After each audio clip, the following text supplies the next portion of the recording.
Midtown Manhattan, we have this neighborhood called the Garment District that has special zoning that's been in place since the late 80s to protect garment manufacturing. All kinds of suppliers and pattern makers and various specialists in this 5-block area. That operates the way it is because things are in close proximity to each other. So it forms a little ecosystem where people can move, can cycle through the kind of various design processes without stopping for a month while stuff gets shipped to another country. Proximity gives us an opportunity to innovate. If you want to stay on top of the game, the more hands you have closer to you, the better off you are.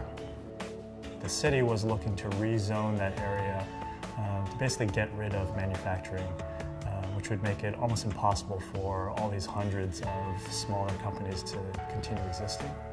The Council of Fashion Designers of America came to Design Trust because for 2 years they had been in negotiations with the city.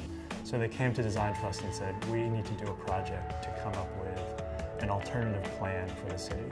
And at that point, Design Trust said, you know, it's probably not a plan that we need right now.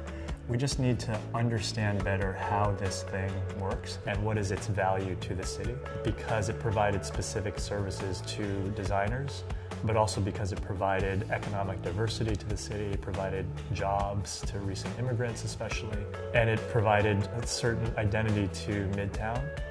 What we decided to focus on were the stories. Who are using these buildings, who's working in these buildings, and so we really focused on the people and made this multimedia website that had infographics about the economics, but also had these short video profiles of various, garment workers and department store workers.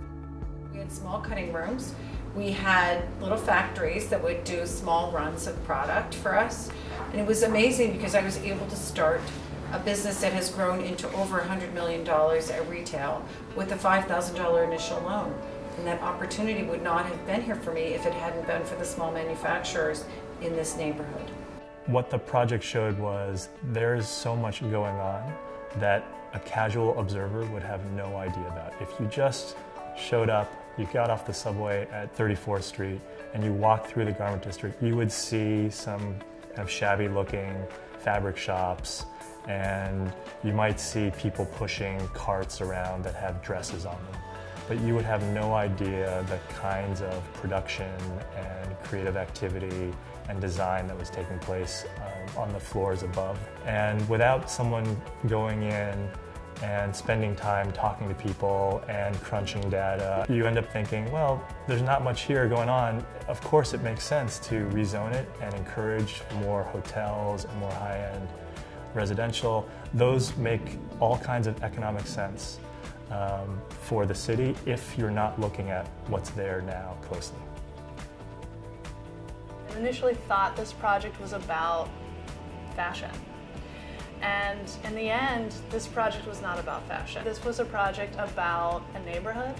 This was a project about an industry, about being creative, about making things in New York City, and it was about the kind of R&D hub that the Garment District is for this fashion industry that is global. We influence city planning and the mayor's office to not rezone the area. For me and for us, I think it was really about keeping the heart of the Garment District together.